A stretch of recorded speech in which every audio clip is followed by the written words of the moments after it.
ஓசூர் ஸ்ரீ வேல்முருகன் ஆலயத்தில் தைப்பூச திருநாள் வெகு விமர்சையாக சந்தன காப்பு அலங்காரத்தில் நடைபெற்றது. கிருஷ்ணகிரி மாவட்டம் ஓசூரில் பிரசித்தி பெற்ற ஸ்ரீ வேல்முருகன் ஆலயத்தில் தைப்பூச திருநாள் வெகு விமர்சையாக கொண்டாடப்பட்டது. இதில் ஏராளமான பக்தர்கள் காவடி மற்றும் பால்குடம் எடுத்து நேர்த்திக்கடன் செலுத்தி வழிபட்டனர். இன்று முருகப்பெருமானின் அறுபடை வீடுகள் உட்பட உலகெங்கும் உள்ள முருகப்பெருமான் திருக்கோயில்களில் தைப்பூச திருநாள் கொண்டாடப்பட்டு வருகிறது. அதன்படி ஓசூர் மாநகராட்சிக்கு உட்பட்ட பெரியார் நகர் பகுதியில் அமைந்துள்ள பிரசித்தி பெற்ற ஸ்ரீ வேல்முருகன் திருக்கோயிலில் தைப்பூச திருநாளை ஒட்டி சிறப்பு பூஜைகளும் வழிபாடுகளும் நடைபெற்றன.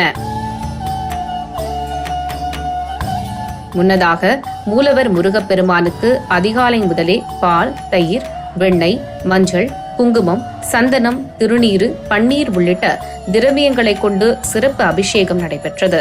தொடர்ந்து மூலவர் முருகப்பெருமானுக்கு மலர்களாலும் சந்தனத்தாலும் சிறப்பு அலங்காரம் செய்யப்பட்டு வெள்ளிக்கவசம் சாத்தப்பட்டு சந்தன காப்பு மலர் அலங்காரத்தில் எம்பெருமான் முருகன் காட்சியளித்தார்.